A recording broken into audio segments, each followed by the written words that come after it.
Karibu PAG Majengo usikilize kipindi cha neno la Mungu kutoka kwa mchungaji Philemon Singolela na Mungu atakubariki. Jirani yako unajua wakati adani bado hajachakua hebu basi mchichika na mtwani. Amen. Hallelujah. Are you happy?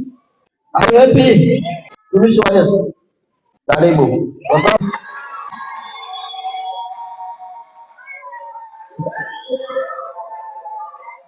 Kwa sababu unaelewa nini ya huduma sana.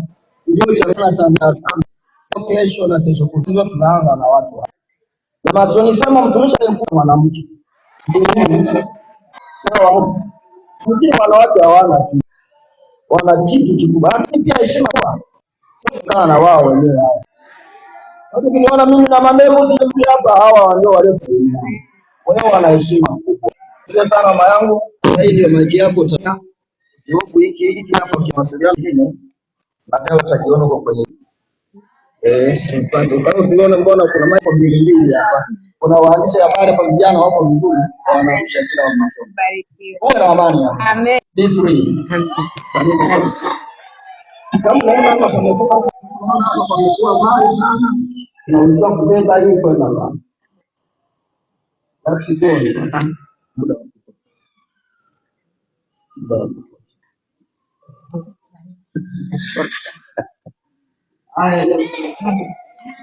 Hallelujah. Hallelujah kanisa. Bwana Yesu asifiwe sana. Hakika ninayo kila sababu kushukuru Mungu kwa ajili yenu pia. Kwa sababu katikati ya wengi watumishi waliopo mchungaji kuiona mimi si jambo dogo. Kwa hiyo ninamshukuru Mungu huyu anayetufanya haya. Yeye anayetufanya tukubalike au tuonekane. Sijasema mimi, nimesema hivi, napenda nikutie moyo mtumishi wa Mungu kwamba hata wewe hivyo ulivyo Mungu amekuchagua, amekuita umpie hivyo ulivyo, akupale na kupeleke mahali. Kwa hiyo usidharau. Jina la Bwana libarikiwe. Nashukuru Mungu kwa sababu mwanzo wa mwaka huu mtumishi wa Mungu tulikuwa na maombi yale ya siku 21. Na nilimlilia sana Bwana kwamba Mungu, wewe ni Mungu unayetuae ndani, unanijua vile ninavyojijua mimi. Kwa sababu unajua hata kesho yangu na kesho yangu na kesho yangu mpaka mwisho wangu naujua. Mimi najua yaliyoko sasa. Nikamwomba Mungu, naomba unisaidie niwe mtumishi wako, sababu mara nyingi huwa nikiitwa tete. Nikiitwa tunaanza kujitetea, unajua kwa kweli inakuwa ni ngumu kwangu. Lakini baada ya kujitetea sinabaki. Ni kama vile nimepata msamaha. Roho Mtakatifu anaanza kuhukumu ndani yangu. Kwa nini? Mwaka huu nikamwomba Mungu, naomba unisaidie ili unifanye niwe chifu. Na baada ya maombi yale, wiki kama 2 zilizopita, nika simu kutoka kwa mchungaji. Tena hapo nipigia moja, alinipigia mume wangu. Akaniambia kwamba unaalikwa huduma kwenye sehemu. Haleluya. Jina la Bwana libarikiwe. Nikasema, naomba ombi nimekawa. Kumbe wewe tayari unaanza kutendea kile maombi ambayo tunayaomba. Kwa hiyo tumeisoma Bwana usijidau hivyo. Bwana ataanza kutumia kuanzia hivyo ili akupandishe kwenye viwango fulani. Akuweke mahali yeye alikusudia. Jina la Bwana libarikiwe. Na mimi nikasema sina budi ninakushukuru wewe Mungu. Kumekuwa kimya, mchungaji akasema tutaongea vizuri Dodoma, nilipata kibali cha kwenda Dodoma. Lakini Dodoma tukawa busy, hatukusemezana. Tumerudi, tumekaa. Majuzi nampigia simu mchungaji, vipi? Akasema liko pale hapijabadilisha chochote. Nikaona huyo ni Bwana. Sema Mungu nipe neno niende kusema na wale watu. Na kwa kuwa tuko kwenye wakati ambao ndio msingi wa shahada ya wokovu, wakati huu tulio nao au siku hizi tulizo nazo ni msingi wa maisha ya wewe hivyo ulivyo hapa. Sasa ndio msingi wa maisha yako wokovu. Kwa sababu Mungu nipe neno nikaseme na hao watu. Huu msingi unajulikana kwa nguvu kubwa ya upendo kwa Kristo mwenyewe. Sio kwamba sisi tulimpenda kwanza, ila yeye alitupenda sisi. Kautengeneza huu msingi vizuri na sasa tu. Haleluya. Kwa hiyo naomba wewe mwenyewe kwa ndani, moyo wako wa ndani uanze kukuambia kwamba msingi wa maisha yako ya wokovu au neema hii au kibali hiki ulicho nacho ni Mungu kukupa wewe. Ndio maana nipo hivyo. Kwani wewe nani? Wapo wengine wana uwezo, wana nguvu, lakini hawa jamani, si ndio? Wako wengine rika zetu, mimi rika yangu ni saizi hapa nilipo nina miaka 50 na hivi nilivyo toka 50 na Mungu huyu amenipa hivi katika miaka 50 bado ni kijana. Haleluya. Ni kwamba ni mtumiki sawa. Kwa inaendelea kusema ya kuweka tu hamasa ndani yako kwamba usijidharau mtumishi wa Mungu. Amen. Kwa hiyo sasa tunataka kujifunza maneno ya Mungu uchache au kwa wingi kwa kadri ratiba atakayotujalia. Ngaji amekwisha kunipa na tutaenda kuongea kidogo. Nimesema somo tutaendelea nalo kwa wakati huo kwa msimu. Somo letu linahusika na mtulio nao. Takinena sana nguvu ya upendo Mungu kwa mwanadamu. Nguvu ya upendo wa Mungu kwa mwanadamu ili msababisha yeye mwenyewe kuanza kufanya vipi kama maisha ya wanadamu. Tukirudi tukianza asili. Mungu alimuumba mwanadamu kusudi lake.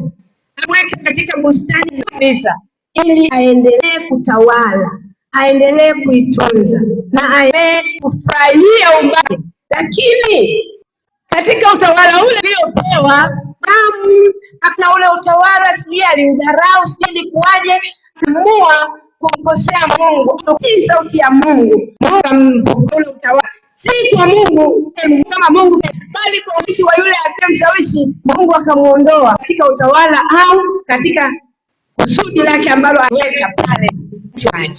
Jina la Bwana libarikiwe. Lakini pamoja na yote, katika yote, kwamba mwanadamu alikwisha kukosea na Mungu akaondoa, kwamba mwanadamu alikwisha kuiisa Mungu na kasirishwa na hiyo, pamoja na yote bado Mungu aliendelea kumpenda huyu mwanadamu. Akaanza kutafuta njia ipi, njia mbadala ambayo itanifanya mimi tena mwanadamu mkusudia mambo ya kiutawala na kimsingi kabisa yake arejee tena katika nafsi yake ambayo ndio ndipo anatuma mwanae.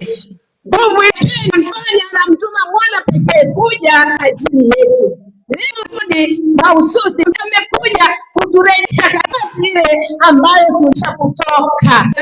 Kwa hiyo umekuja kurejeshwa mtumishi. Tunapoendelea kufunza somo hili, ninaomba wewe mwenyewe ndani ya maisha yako, yule mtu wa ndani atafakari. Ukipiga picha nyuma yako, nyuma yalikuwa vipi? Alafu uendelee kutafakari kwamba kumbe siku ambazo zipo ndani ya maisha yangu na mimi nilizikana na kuya upendo Mungu ndani yangu ili nirejee mimi ambaye sikustahili. Umerejesha, umefanya ule na anaanza kupata vitu kwamba imefika mahali ambapo yeye amekukusudia. Haleluya. Kwa hiyo usidharau hiyo nafsi. Na huo ukienda sana Mungu, tunakuta Mungu alifanya kwanza njia ya msalaba, na pili kumwaga damu yake, na tatu kwamba wetu yametufanya sasa hivi. Na Bwana ndiwe. Kwa hiyo mambo msingi hii mitatu tutatembea tusiagia kwa Mungu kadri Mungu anavyoendelea kuwezesha. Hebu kwa kwanza tuite cha Yohana, ni mstari ambao unajulikana sana. Yohana 3:17. Misingi mitatu: msalaba wa Kristo, damu ya Yesu na ufufuo wa Yesu. Hiyo ndio misingi mitatu ambayo sisi tuliolewa, sisi ambao Mungu alitupenda akuja kuhudhirisha misingi hii mitatu. Tutatia ndani kuitazama, sababu pasipo msalaba weza kumwagika sisi hili, pasipo kufufuka kwa Yesu tusingewashindi, kwa sababu kaburi ingeendelea au ingeendelea kubaki kule, tusingema chochote, sababu Yesu wetu tunayemwamini tunayemfuata hajafufuka. Sasa kuwa chini, tusingeonekana kama washindi. Lakini leo hii sisi ni ya kushinda kwa sababu Yesu amefuka na anapaa. Hayo endelea kuona kwa siku hiyo ambayo Bwana amekusudia. Kwa hiyo 13 misingi katika maisha ya kila Mkristo. Kwamba Yesu Kristo ni Mwokozi. Hii misingi mitatu lazima utie. Misingi hii inawezekana. Yohana wasome Yohana 3:16.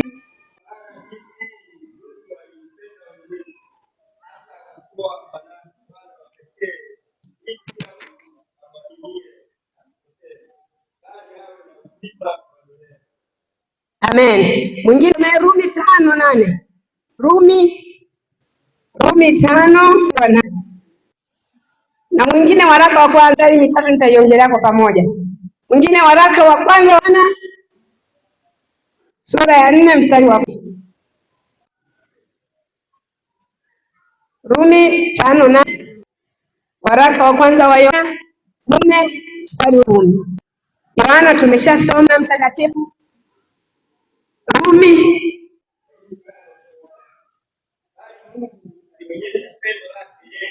ndio.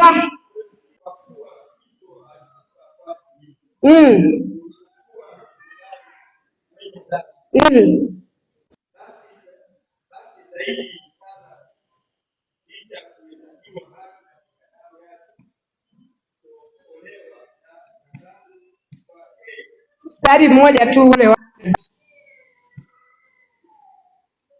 na kifungu cha waraka wa Yohana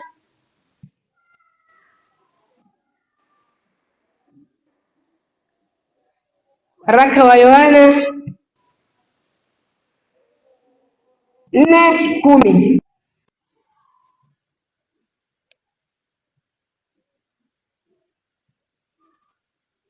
Waraka wa kwanza wa Yohana sura ya 4 mstari wa 10.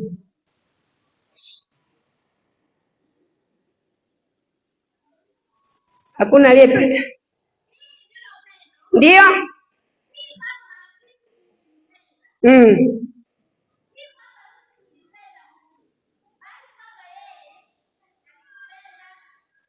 Ndio?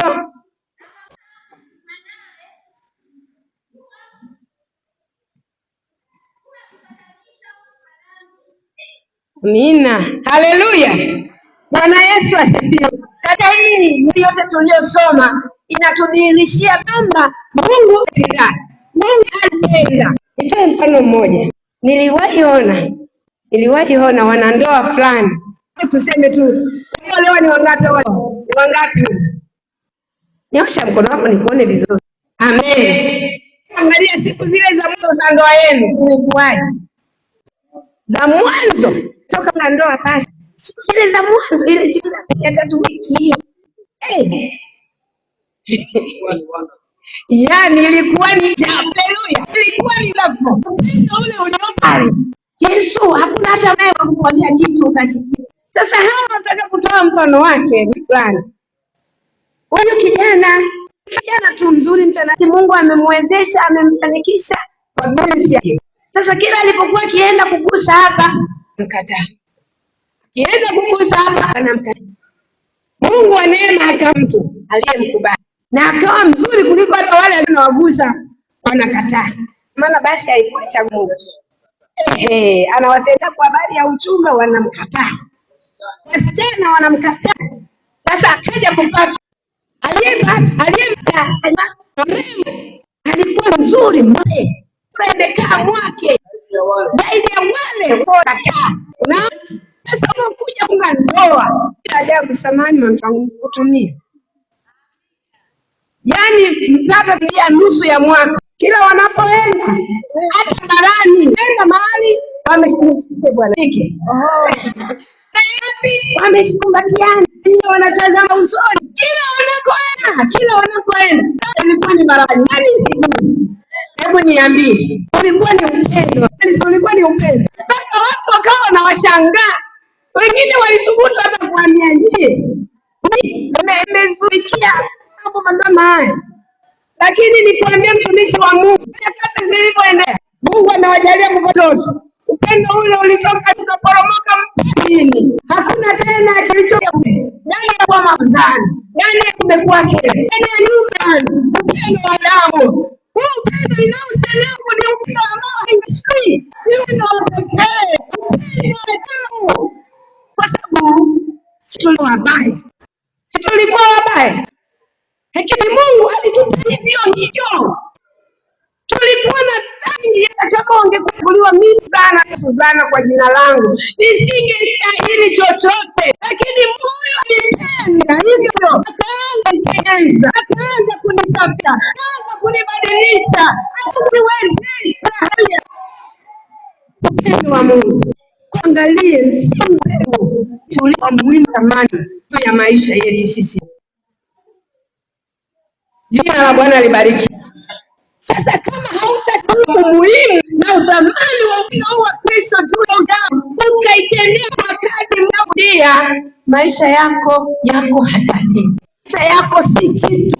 Kwa rahisi wewe ya kucheza kuangalia namna ambavyo Biblia alituzea, alitupenda alivyotaka, alitupa hukutuku, alitukaragaza, alituchakaza, lakini katika yote mkaona lazima niende. Kama mwana wake pekee akaja kwa ajili yetu.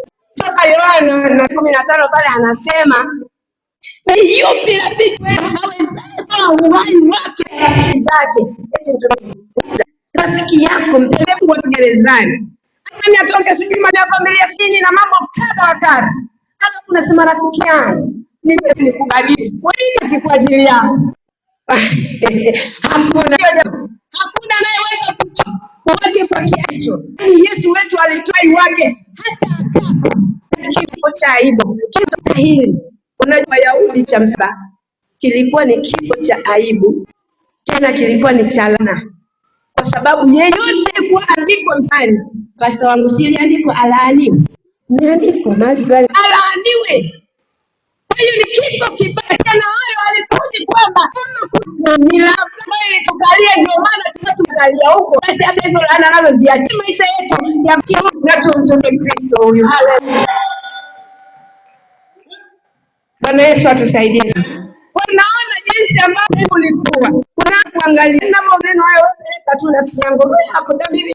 Tafakari. Wewe unajua Mungu alikutoa kwenye mazingira gani? Wewe mwenyewe unajua kazi wako alikupatia hata kufikisha. Kwa hiyo usitoke. Usikengeushi kitu chochote. Ukawa kama Adamu na bustanini. Akikule nyoka aliyetanganya. Akaanza kubadilisha sentensi ya Mungu. Mungu amesema matunda yote usile. Mungu akwambia. Sasa kwa sababu alisha kumruhusu waanze kujadiliana. Akaanza kumwambia, Mungu hajasema hivyo. Alimsema matunda yote mnaweza la isipokuwa tu hili. Hayo ni maneno ya hao wanajadiliana na nani? Na Shetani. Nilikwambia mtumishi wa Mungu mahali ukaanza mjadala adui, mjadala kinyume cha mapenzi ya Mungu. Mahali ambapo unaona kama hapa uwepo wa Mungu haupo, unadala kuingia na utakukolea, kuondoa uweponi. Lazima utaoa. Kataa adui ajua na mjadala yake katika ubongo wako. Kwa sababu hiyo utabaki salama, Mungu akiendelea kukutetea na kukutetea na yapenda. Haleluya. Na ulimpelekea Hawa akaanza kusema, kumbe Mungu maana Shetani pia hivi. Mungu anajua siku mtakapokula tunda hili mtaana naye. Kwa hiyo nini alitamani pale Eva? Alitamani kufanana na Mungu. Eti jamani tuseme alitamani kufanana na Mungu. Si nini? Mwambie Mungu anasema msiri. Anajua mtafanana naye. Eva akatamani kwa sababu anaanza kwa mali. Kama ingia. Fanana na Mungu. Sisi tutajua mema na mabaya. Tunda linavutia, inafaa, akakana, akamtia naye mwanamke. Pengine alikuwa maneno yote kwa mwanamke. Wewe wangu, kwa Mungu anajua, si hapo. Tutakula matunda haya na naye. Mungu ni mjanja. Mbona tuzuia? Ila alipeleka maneno ya ushawishi mwanamke kwa namna hii. Hana kiroho, ana imani yake. Anasababisha atenge wadui. Haleluya. Alipokula nini kilitokea? Yeye Mungu aliye mwenye tofauti akakimbia kwenye kiti. Anakimbia nini kama anafanana na Mungu? Bwana Yesu atusaidie sana kwa Bwana. Tunapokuwa tunafanya mambo tu ya kibinadamu chini bakari, kama matokeo hiki ninachokifanya ni nini? Haleluya. Yeye anafanya vile, alafu mhisi Mungu hajaonekana, ameshakimbia. Hapo itaenda kupicha na Mungu linasema katika buri. Kama niende wapi niche na uso? Mbona huko? Ni huko. Kuzimu, Mungu yuko. Nipicha wapi? Nataka nipiche. Ni Mungu asiye. Tuna mahali kwa Mungu hata kuona. Kinachotakiwa ni wewe pamoja kwa Yesu. Aendelee kuondoa yanayosababisha vile ubaya. Bwana ametufanya mbele za uso wake. Hapo jina la Bwana libariki. Kwa hiyo usianze kujihukumu. Yesu amekuja kuingia msalaba hizo. Amekutuondolea maumivu. Bwana Yesu atusaidie sana. Naomba Wakorintho 1:8.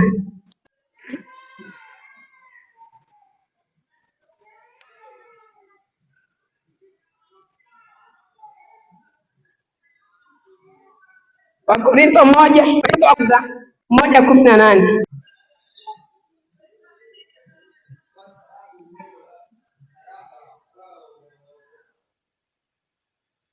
Kwa sababu neno la msalaba kwao wanaopotea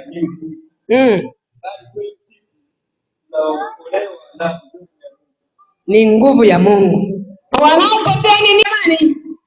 Tuseme salama kwao wanaopotea ni nini? Ni upuuzi. Lakini kwa wanaookolewa ni nini?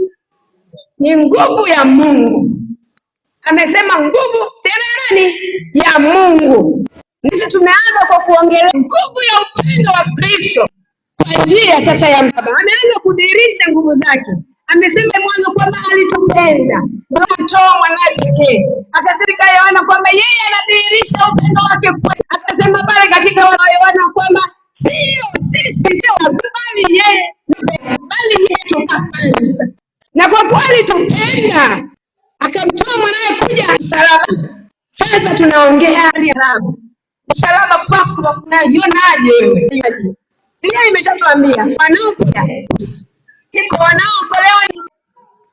wanaokolewa ni msalaba ya Mungu, nguvu ya Mungu. Wao wanaamini pamoja na msalaba ni nguvu ya Mungu.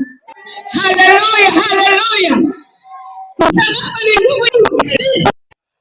Aisha muumini. Bila msalaba hauwezi. Mungu atusaidie. Kuna watu wengine kwa sababu wamesha andiko lipo ni kwenye Biblia. Na Biblia tunaitumia sana. Haleluya. Okay. Niendelee. Amen.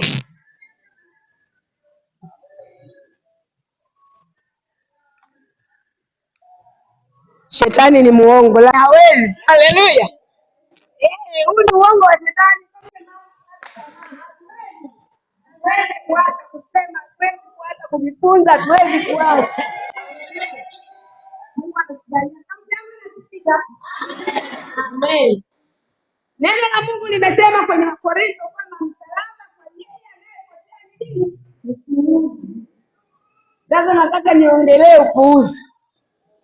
Nataka niongelee upuuzi. Au zangu naandae. Akija nikimpa gunia moja la mahela imejaa mimi. Hata nachipitisha. Ajui kwamba nao alisema ni upuuzi. Yeye aliona ndio msingi sasa upuuzi. Mungu niweza kumuoa. Mungu utampa nini? Akuthamini kwa vile unampa. Lakini hata uhai wako tofauti kama yeye Yesu alikuja hapa ni ngumu kwa mwanadamu. Ni ngumu kwa mitume kutumika sawa sawa mbele. Walitumika katika mabaya, lakini walitumika. Wakina Petro wana miguu kwa ajili ya kanisa la leo. Ukiona tu saa hizi limeingia la hatarishi. Hawa itokee nchi zetu huko. Hawataki kusikia huko na taji. Kumekuwemo hivi sana unaendelea kusema. Mimi mtumishi na alafu unashangaa tu ghafla imekuja limezingira jengo. Wote mnatekelezwa mitaja ni upuuzi. Nani atabaki huko? Mchungaji poteani. Tutapeana. Na hiyo ndio inayoendelea. Nyakati tulizo nazo, kwa sababu mpinga Kristo anafanya kazi hata leo. Shahidi wa uongo anafanya kazi hata leo. Huo mwisho utakapofika na kanisa limekwisha kuondoka, Biblia inasema azuiaye atakapoka, alizuialo litakapoondoka. Tayari wana zile shida zinaanza. Unakuja sasa ndio unamkubali Yesu. Hivi ndio unapoanza wewe mwenyewe, huwezi kufanywa mpaka mwisho ukaenda kukubali. Kama ni hatari, angalia thamani ya msalaba tufanye hivi.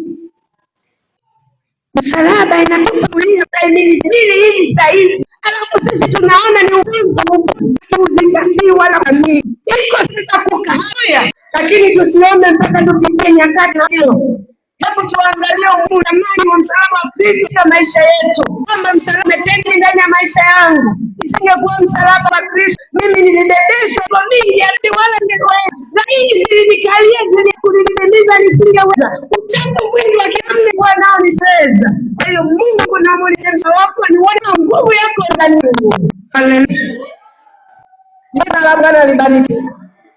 Hata mtu anaona ni ni yule mtu ya Mungu anasema yeye anaandaa pesa aje amuombe Mungu. Mungu ana pesa dhahabu, dunia na mbingu, yote vyake kwa nini hamna. Anataka kwako, moyo yako, ni kumtumikia. Ndio kitu Mungu anataka kwako pekee. Kwa hiyo imzingatie. Haya. Huu ni mfano wa kwanza. Mfano wa pili. Kwa sababu neno sema kwa kuwa msalaba ni ya Mungu ndani ya mwanadamu, anaenda kutengeneza msalaba mkubwa, anaanza kuutembeza msalaba, anachukua mbao anatengeneza. Yaani akiona bao na kubao uliotengenezwa ananyenyekea. Bwana walitembeza ule mapinzi duniani, wanatoka chini wanaishi msalaba. Unapofika pale kwenye msalaba wanaponyenyekea, utafikiri sasa basi ule unyenyekevu tungebasi tabia rohoni, lakini unyenyekevu unakuwa ni kwa tabia tu za mwilini mbele ya ule mti ambao hauwai ndani yake wafanye chochote. Mungu atusaidie watu wa Mungu. Ukiwa na unyenyekevu wa namna bado hata na wewe Kristo ni uongozi kwako. Wengine hata hii siku ya huko kwetu sijui huko kuna baadhi wengine leo wanasema ni siteswa kwa Kristo, wametia sheria misimamo na misingi haisaidii kwa maisha yao ya kiroho. Sema leo watu wamevaa saizi hapa mlipo kwa wote mmevaa nguo nyeusi mpaka nyeusi kanisa, utakivaa rangi yoyote wala madoa nini. Ile nguo inahusiana nini na ndani yangu? Ile nguo inahusiana nini? Haina mahusiano na kila mtu wa ndani. Ukavaa nje lakini ndani ni kubaya, ni chafu. Ndio inasema kwamba wako wengine wamevaa nguo kondoo kwa nje lakini ni mbwa mwitu. Sasa wewe unaenda kuvaa nguo unaweka kwenye mwili unakumbuka kitu, lakini kumbe yale unayofanya hayaendana mimi Yesu alikupigia. Haleluya. Sasa yale tunayofanya jamani, ndio maana nasema hiyo ongeendelea kujioji na kujitafsiri ndani, kwa sababu kwa mchungaji hawezi kujua yote yanayotendeka ndani. Mungu pekee ndiye ndani yako hivyo. Na ndiye kuja ili aendelee ndani. Haleluya. Tengeneza watu safi. Jina la Bwana libariki. Kwa hiyo msalaba kwako ndugu, hebu angalie kama ni Mungu ndako. Hiyo kuja kwa ajili kuachilia vitu. Sasa nataka tuangalie vitu hivyo ni. Sababu umeachilia vitu gani yako? Nimesema neno la msalaba kuokolewa ni nguvu. Hiyo Mungu imetenda nini ndani ya maisha ya muumini? Hiyo ya Mungu ifanya nini? Wanaoandika mtaendelea kuta. Nguvu ya Mungu ilikuja msalaba ili kuondoa huzuni zetu, kuchukua masikitiko yetu.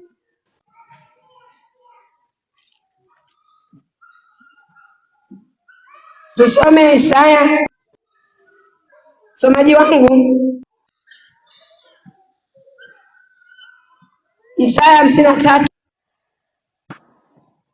anzia mstari ule wa 4 mpaka 6. Isaya 53:4 mpaka 6.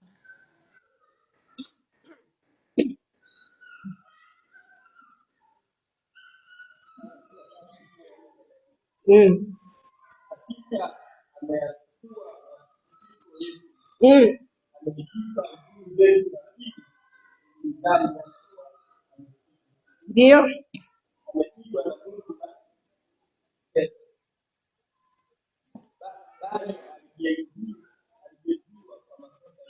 Mm.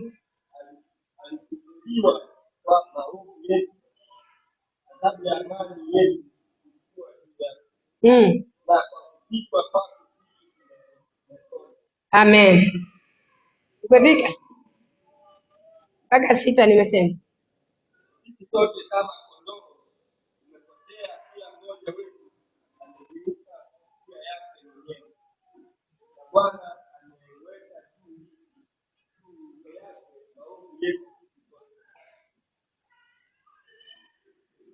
Amen. Jina la Bwana libarikiwe.